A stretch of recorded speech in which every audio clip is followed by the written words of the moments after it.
Kaabang-abang ang interview ng sa mag-ama at dahil naka-live ang interview, ay agad na umabot yon sa Pilipinas. Lahat naman ay nagkagulo dahil ang legendary na si Argus Belmont ay himalang nagising. Live na live mula sa iba't ibang entertainment news na sobrang sigla na ng matanda, kasamang anak nitong si Hanzo Belmont. Sa isang group chat kung saan naroon si Marigold at Thunder, lahat ng miyembro doon ay nagkakagulo dahil sa bagong hot issue. Mayan, oh my God!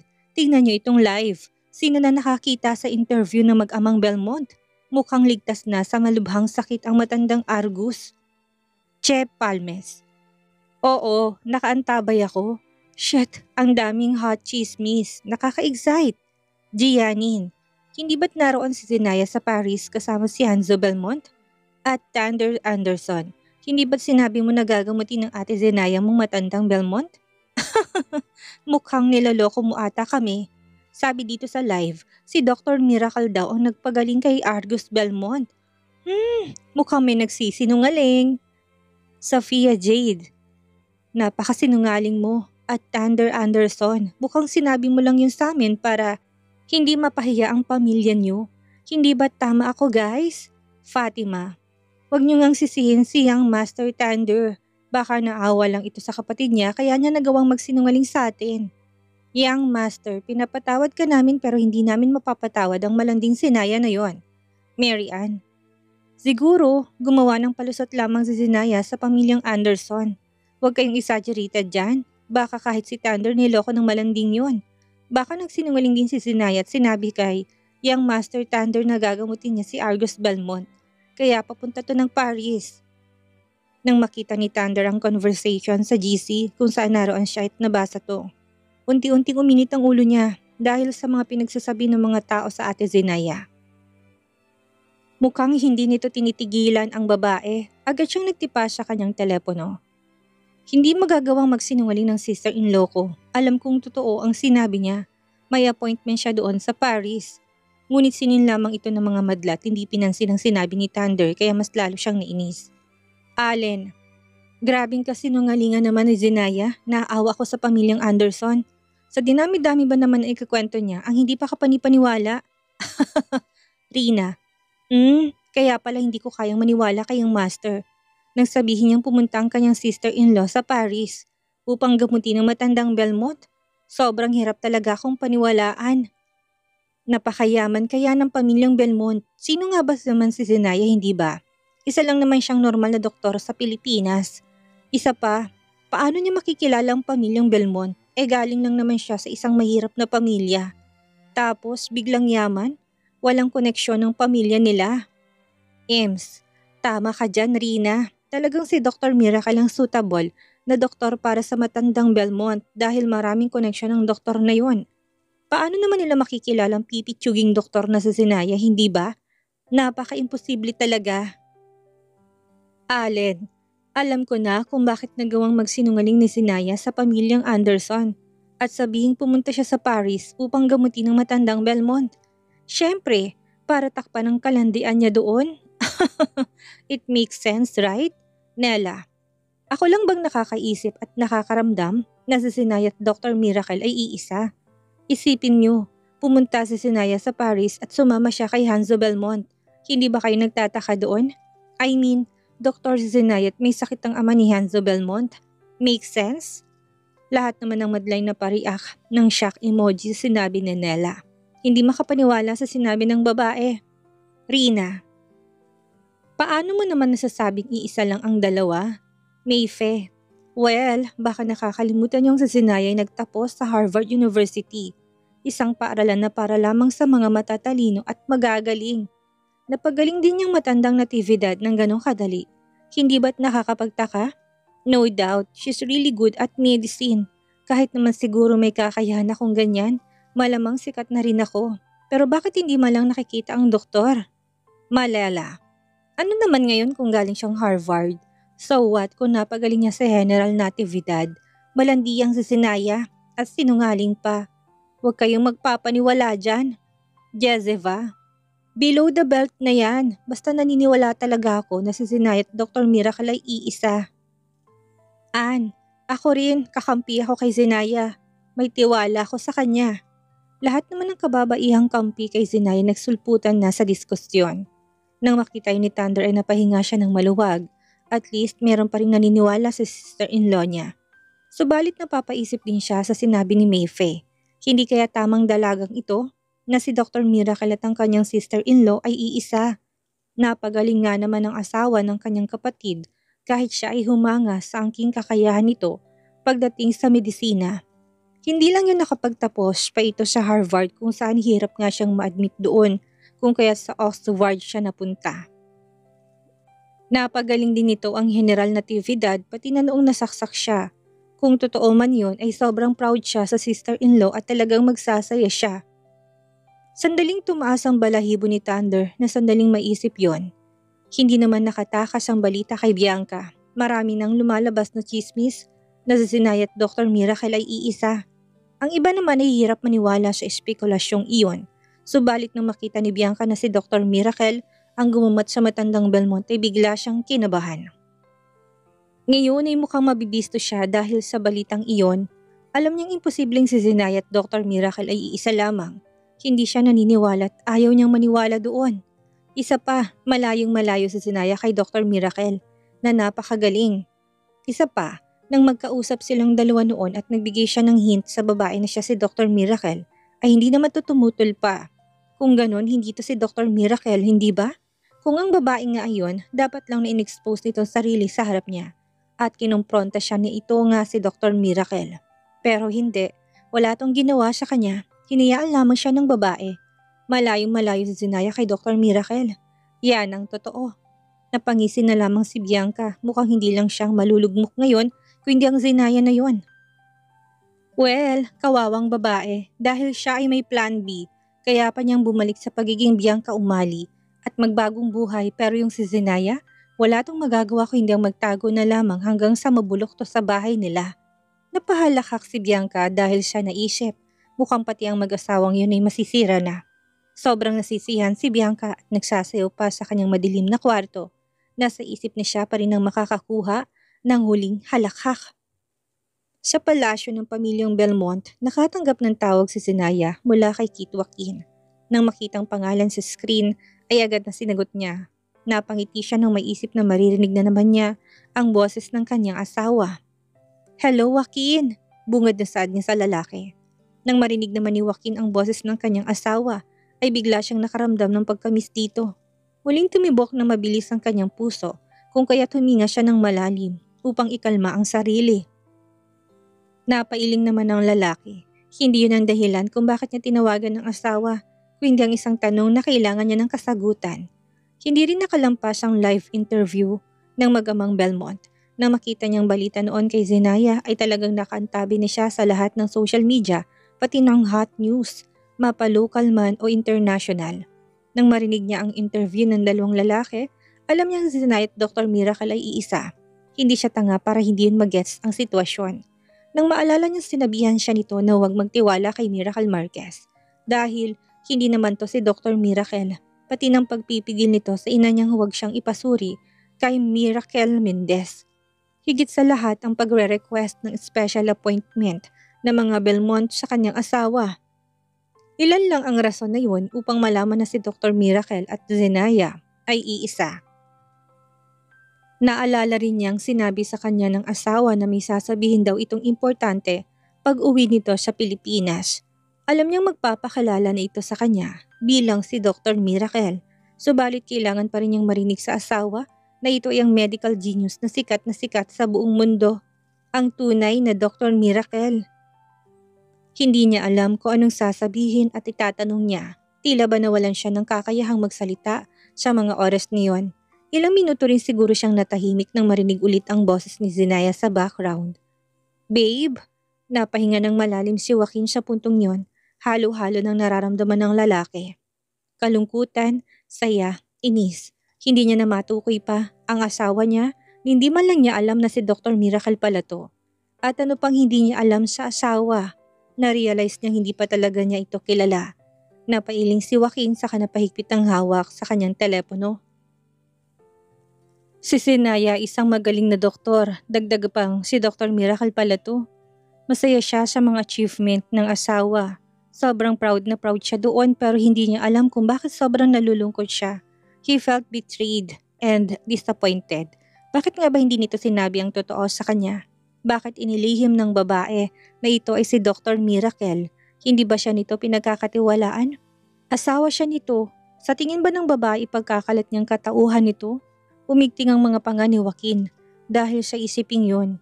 Hindi ba't nagsumpaan sila sa harap ng altar? Hindi ba ito seryoso sa kanya? Dahil siya seryosong seryoso sa babae. Napayuko si Joaquin kung kaya't bumungad sa harapan niya ang baldado niyang paa. Dumilim ang kanyang mga mata nang may pumasok na namang negative sa isipan niya. Napakagaling ni Zenaya. Talaga bang gusto nitong kasama siya hanggang sa huling hininga nila? Talaga bang mahal siya nito?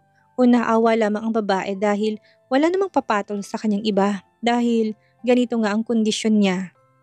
Kit Joaquin, nariyan ka pa ba? Nag-aalalang tanong ni Zenaya kung kaya't pumalik ang lalaki sa realidad. Kailangan niya sabihin sa babaeng gusto niyang itanong dito dahil kung hindi ba kung ano na nang pumapasok sa isipan niya. Ayaw niya naman ng ganun. He should be honest with her. Ikaw ba si Dr. Miracle? Diretsahan tanong ni Kit Joaquin sa babae. Dinig niyang katahimikan sa kabilang linya. Maya-maya huminga ng malalim sa Zenaya. Base sa tanong ng asawa ay alam niyang nanonood ito ng live interview ng mag-ama ngayon. Biglang nakaramdam ng konsensya si Zenaya. Alam niyang sinikreto niya yun sa asawa subalit may rason naman siya kung bakit niya ginawa yun. Kinagat niyang labi siya nagsalita.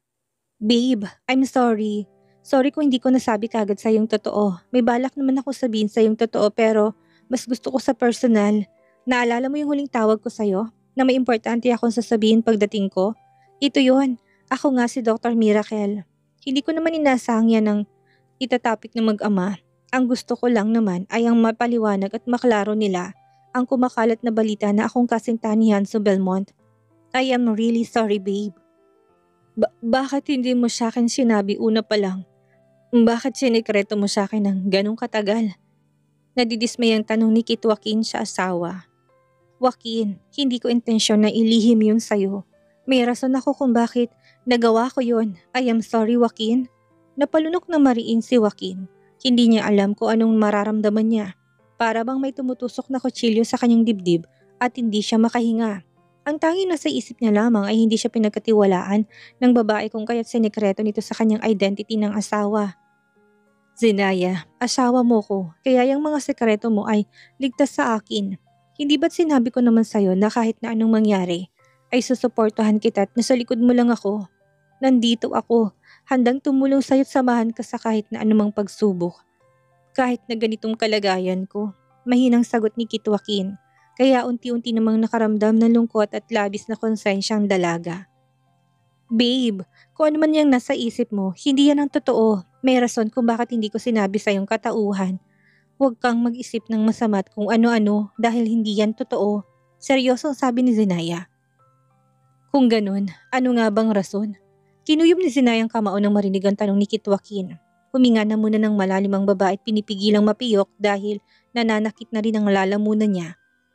Dahil yun sa kalagayan mo noon, it's hard to explain here in the phone but I promise I will definitely give the reason why I choose to keep my identity to you. Nang makita ni Zenaya ang oras at malapit na palang mag-isang oras, ang mag-ama siya pakikipag-usap sa reporters ay kaagad siyang kumilos at nagpaalam na muna kay Kit Joaquin. Babe, I need to fix some issues here. I really wanted to clarify my relationship with Hanso Belmont. Babalikan kita, okay? Wala namang nagawa si Kit Joaquin kung hindi ang pumayag sa dalaga. Sige. Nang maputol ang tawag ay agad na tumayo si Zenaya. Kailangan niyang gawin ang tunay na pakay niya kung bakit nagkaroon ng conference o interview ngayon. Alam niyang wala pa ring tigil ang pagpuri sa kanya na mag-ama. Subalit kailangan pa niya itong putulin at lumipat sa tunay na pakay nila. Hindi na siya nagaksaya pa ng oras. Bago pa man matapos ang interview ay mabilis siyang lumapit sa mag-amang Belmont at umakyat sa entablado. kung saan nakaupo ang dalawang prenteng kinakausap ang mga reporters. Wala siyang pakialam kung bastos ang lagay niya. Kailangan niya itong gawin. Hindi lang para sa kanya kundi para sa kanyang asawang si Kit Joaquin. Lahat ng mga reporters ay nakatutok lamang sa isang napakagandang babae na bigla na lamang sumulpot sa harap ng entablado. Confidentong lumapit sa mag-ama. Ang babae ay nakapukaw ng atensyon kung kaya't mabilis na nilipat ng mga cameraman ang hawak nilang kamera sa babae. Si Zenaya ay nakasuot ng puting uniform na pang-doktor. Sobrang namamanghang mga tao sa angking kagandahan ni Zenaya. Una, hindi pa ng mga to nakilalang babae. OMG, what a stunning woman. Sino nga ba siya? Tanong ng isang reporter sa katabi. You don't know? She's the mistress of Hansa Belmont. Isa ako sa nagabang sa kanya nung dumating ito sa Paris. Hindi ko makakalimutan ng maladyos ang mukha ng babaeng yan. Hindi na ako nagtaka kung bakit nabihag si Hansa Belmont ng dalaga. Bulong ng isa kaya napaawang ang labi na nagtanong. Hindi makapaniwala ng batang dalagang nasa harap nila ay isang kabit pala ni Hansa Belmont. Wait, are you really sure about that? Kasi hindi yan ang naiisip ko. Napapailing ang isang reporter. Nang marinig ng ibang sinabi ng isa bigla silang nagkatinginan. Hindi kaya? Naiisip niyo rin bang naiisip ko?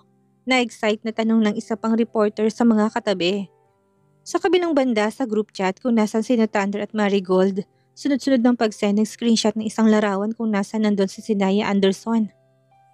Kahit ang madlay gulat na gulat dahil biglang sumulpot ang babae sa gitna ng stage at hindi malang to pinigilan ng mga guard na nakatayo at nakabantay siya mag-amang nagsasalita. Marites 5.0. Oh my God! Oh my God! Anong ginagawa ni Zenaya sa harap ng entablado at hindi man lang siya pinigilan ng mga bodyguards? Ashley, hindi kaya galito kay Hansa Belmont dahil hindi man lang inimbita ang babae sa interview. Gusto ba nitong sumikat at ibalandra ang pagiging kabit niya? Nakakahiya siya? Ngunit ang mensahe yun ay muling natabunan ng isang spekulasyon.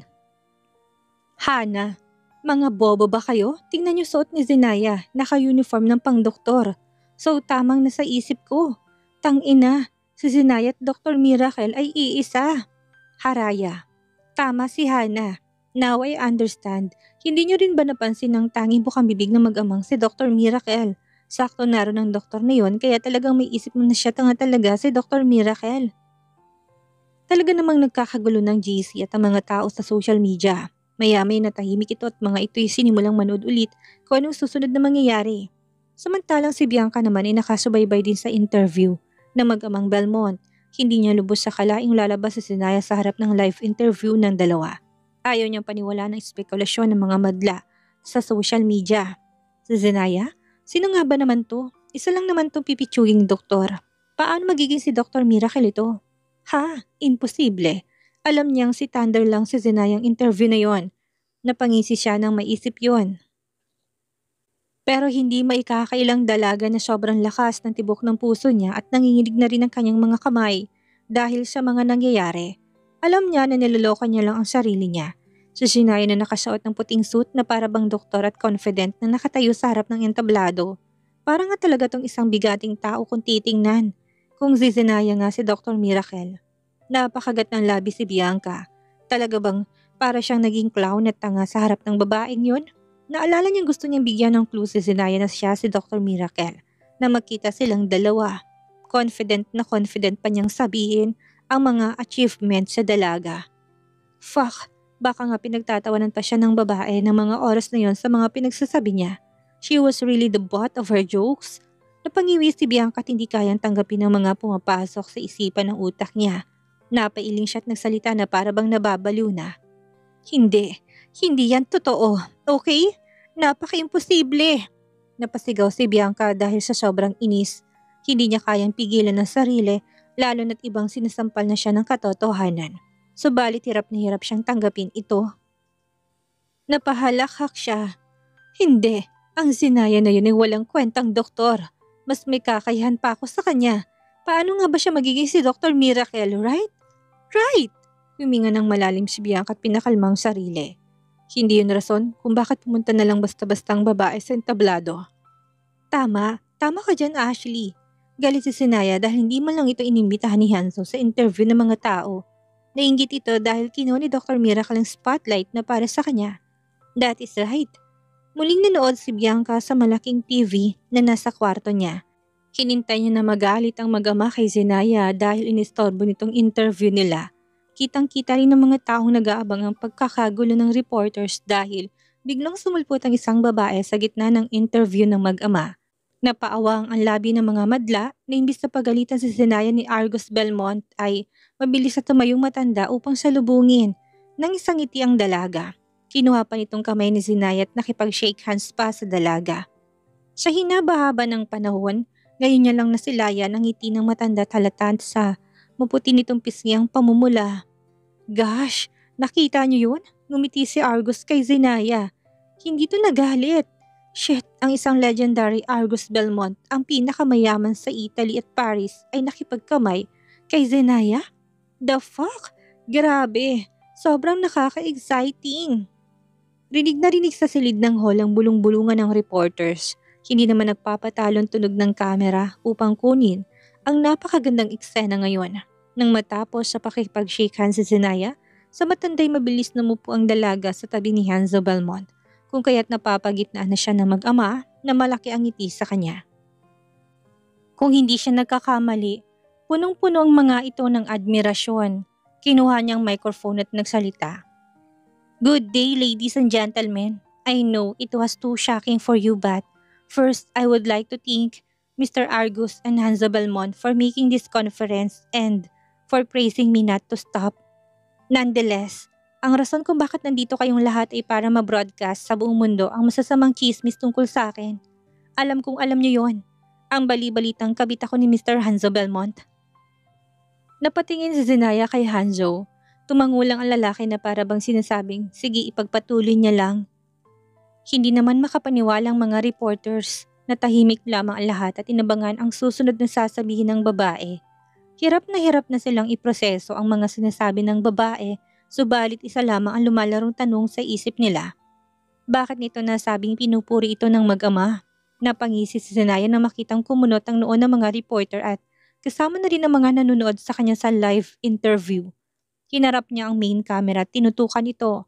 Nangingislap ang mga mata ni Zenaya sa kanapangiti. Lahat kayong nanonood sa live na ito, pakinggan yung sasabihin ko. Kami ni Hanzo Belmont ay walang relasyon. Hindi ko siya boyfriend at hindi niya rin ako kabit. So stop accusing me such thing. Nandito ako sa Paris para sa isang rason. Yun ay ang gamutin ng matandang Belmont. Rinig niya ang pagsinghap ng mga reporter sa sinabi niya. Ngunit wala siyang pakialam doon. Oras na para i-reveal niya ang tunay na siya sa mga taong walang ginawa kundi ay siraan siya.